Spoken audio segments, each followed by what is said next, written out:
नमस्कार साथियों, मैं अमन शुक्ला। आप देख रहे हैं स्टूडेंट एकेडमी। हम लोक सेवा आयोग प्रयागराज पे हैं और हमारे साथ यूपी पीसीएस के कैंडिडेट हैं। हम इनसे परिचित कराएंगे, उसके बाद जानना चाहेंगे कि यहाँ तक पहुँचने का सफ़र क्या रहा है। तो मैम, आपका शुभ नाम? मेरा नाम अनुष्का है। हाँ मैम, सबसे पहला ही सवाल आता है कि आपका माध्यम क्या था? Medium? English medium. English medium था। तो क्या इंग्लिश और हिंदी मीडियम के विद्यार्थियों को कुछ विशेष अंग्रेजी मीडियम के विद्यार्थियों को प्राथमिकता दी जाती है? नहीं, ऐसा कुछ नहीं है। यूपी पीसीएस में अगर हम देखें तो हिंदी माध्यम के छात्र भी सभी पोस्ट पे सेलेक्टेड होते हैं, चाहे वो एसडीएम हो चाहे वो डीएसपी हो। तो मुझे लगता है मीडियम से बहुत ज़्यादा फर्क है। मैम, ये आपका कौन सा अटेम्प्ट था? ये मेरा कौन सा? Fourth attempt. चौथा अटेम्प्ट था। कितनी बार इंटरव्यू देना? ये मेरा तीसरा इंटरव्यू। तीसरा इंटरव्यू है। अच्छा, पिछले 2 इंटरव्यू का जो मूल्यांकन आपने किया होगा, वो तीसरे में क्या आपको नया अंतर लगा होगा? देखिए, लास्ट टाइम में ऑप्शनल सब्जेक्ट था, तो ऑप्शनल सब्जेक्ट से भी कई क्वेश्चन हो सकते हैं। इस बार ऑप्शन नहीं था, तो यूपी में थोड़ा ज़्यादा फोकस किया था उन्होंने। बाकी करंट वगैरह बाकी तो सिमिलर रहा था। मैम, जहाँ तक मैंने ये जान पाया कि महिला कैंडिडेट से खासकर महिलाओं से संबंधित सवाल ज़्यादा पूछे जाते हैं। तो किस टाइप से सवाल आपसे पूछे गए जो खासकर महिला कैंडिडेट जो आपको देख रही हैं, वो उस टाइप का विषय तैयारी करते हैं? देखिए, मेरे से यूपी में महिलाओं के लिए जो स्कीम्स चल रही हैं उसके बारे में क्वेश्चन था, और इसके अलावा उन्होंने एक सिचुएशन पूछी थी वुमेन एम्पावरमेंट पे था कि वुमेन एम्पावर नहीं है क्या, वुमेन के लिए आप अवेयरनेस बढ़ाने के लिए क्या करेंगी। और जैसे मैं पुलिस में हूँ तो उन्होंने पूछा था कि आप अपने क्षेत्र में महिलाओं के लिए क्या करेंगे। अच्छा मैम, आप पुलिस में सेलेक्टेड हुई हैं? मैं डिप्टी एसपी। अच्छा, डिप्टी एसपी। तो ये मैम बहुत अच्छी बात है कि एक पद के बाद दूसरे पद पे आ रहे हैं। तो क्या ये जो एक बहुत बड़ी भ्रांति चलती है कि जो पहले से पोस्टेड होते हैं उन्हें थोड़ा सा आम कैंडिडेट से कम प्राथमिकता दी जाती है, क्या आप इसके शिकार महसूस किए हैं खुद को? नहीं, मैं ऐसा नहीं महसूस करती हूँ, क्योंकि मैं 2021 में भी एक्साइज इंस्पेक्टर के रूप में चयनित थी, फिर 2022 में डिप्टी एसपी थी। तो मुझे मार्क्स में बहुत अंतर नहीं लगा। उन्होंने इस बेसिस पे तो जज नहीं किया कि आप पहले से सेलेक्टेड हैं तो आपको कम मार्क्स दिया जाए। मैम, प्री और मेंस की आपकी रणनीति क्या रही? किन पुस्तकों का चुनाव आपने किया, किन्हें ज़्यादा प्राथमिकता दिया, और उनके नोट्स बनाने में क्या आपने विशेष ऐसा किया जो आम कैंडिडेट जो नहीं चयनित हो पाते वो नहीं कर पाते? देखिए, बुक्स तो सभी लोग एक्चुअली सिमिलर ही फॉलो करते हैं। जो स्टैंडर्ड बुक्स हैं उसमें पॉलिटी के लिए लक्ष्मीकांत है, फिर एनसीईआरटी है हिस्ट्री के लिए, स्पेक्ट्रम है, इस तरह से साइंस के लिए एनसीईआरटी है, इकोनॉमी के लिए एनसीईआरटी है।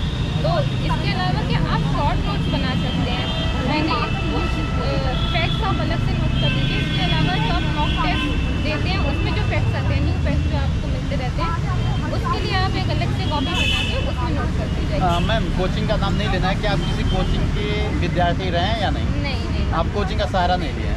मैंने अपने होम टाउन में ही रहकर पढ़ाई करी है। हाँ, तो मैम एक सवाल और है, क्या आप महिला हैं और बच्चियों को पढ़ाने में एक बड़ा पहले प्रोपेगेंडा था, आज की परिस्थितियों में लोगों की सोच बदल रही है, तो क्या आप लड़की हैं, ये कभी बाधा बना आपकी पढ़ाई में, या घर वालों ने सपोर्ट करना बीच में कभी मना किया हो? नहीं, मेरे घर वालों ने तो पूरा सपोर्ट किया है और मुझे ऐसी कोई प्रॉब्लम नहीं आई। लेकिन जो लोग अगर अपनी बच्चियों को नहीं पढ़ाना, तो मैं आपके ही प्लेटफॉर्म से कहना चाहती हूँ कि आप अपनी बच्चियों को पढ़ाइए, और अगर उनको अंदर टैलेंट है तो आपको भी बहुत आगे लेकर जाएंगी। मैम, एक चीज़ और जानना चाह रहे हैं, सतत पढ़ते रहने में एक समय ऐसा आता है जब बच्चों का दिमाग कहता है हटाओ यार, छोड़ो सब कुछ, अब नहीं हो पाएगा, या मैं नहीं कर पाऊंगा, ये कि क्या हो रहा है, क्यों कुछ नहीं, लक्ष्य हाथ में लग रहा है। तो उस समय आपके पास भी ऐसी परिस्थितियाँ कभी आई रही होंगी, तो आप उस समय क्या करती थी, कौन सी रणनीति अपनाती थी? मोटिवेशनल वीडियो, कोई संगीत, या कोई अन्य गतिविधियाँ, वो क्या रही होंगी? देखिए, इस परीक्षा की अवधि बहुत लंबी है, पूरा 1 साल लग जाता है। कहीं ना कहीं तो आपको डिमोटिवेशन फील हो गई, तो आपने तैयारी क्यों स्टार्ट करी थी उसे याद रखना है, वही आपका सोर्स ऑफ मोटिवेशन बनेगा। इसके अलावा आपको जो अच्छा लगता है, कई बार किसी को पोइट्री अच्छी लगती है वो पढ़ लीजिए, या जो जिसकी हॉबी है उसको करिए फ्रेश होने के लिए, फिर रीस्टार्ट कीजिए। मुझे जैसे सॉन्ग सुनना पसंद है तो मैं सॉन्ग सुन लेती हूँ। अच्छा मैम, सिलेबस के अतिरिक्त कोई अन्य पुस्तक जो आप पढ़ते थे या आपको पढ़ना पसंद था? मैं घटना चक्र पढ़ती थी। अच्छा, सिलेबस के हाँ, अतिरिक्त जैसे कि उपन्यास वगैरह, ये नोवेल वगैरह? उपन्यास में मेरी बहुत रुचि नहीं है, मैं बस कभी कभी ऐसे मैगजीन्स पढ़ लेती थी। फिल्मों में या फिल्म से संबंधित कोई सवाल?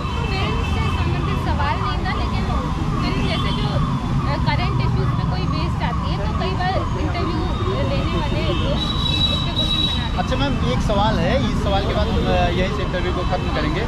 वह सवाल ये है, अभी ज्योति मौर्य का जैसे ही उपक्रम केस आया था, वो पीसीएस अधिकारी बनी थी, उसके बाद जो उनकी गतिविधियाँ आई थी, क्या उससे जुड़ा हुआ कुछ सवाल पूछा गया? नहीं, वैसा सवाल नहीं। अच्छा, इस घटना को आप किस दृष्टिकोण से देखते हैं, आया जब महिला की दृष्टि?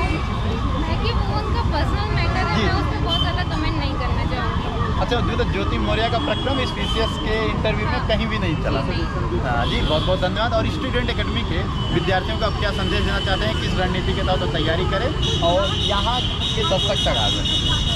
देखिए, आप कंसिस्टेंसी बना के रखिए और जो आपके स्टैंडर्ड बुक्स हैं उसको अच्छे से पढ़िए।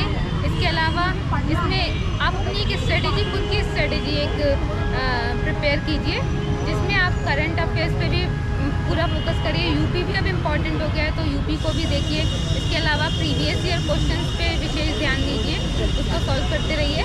बाकी जैसे जैसे समय आता जाएगा, प्री का पास आता जाएगा, उसमें आपके शॉर्ट नोट्स काम आएंगे, तो शॉर्ट नोट्स भी साथ साथ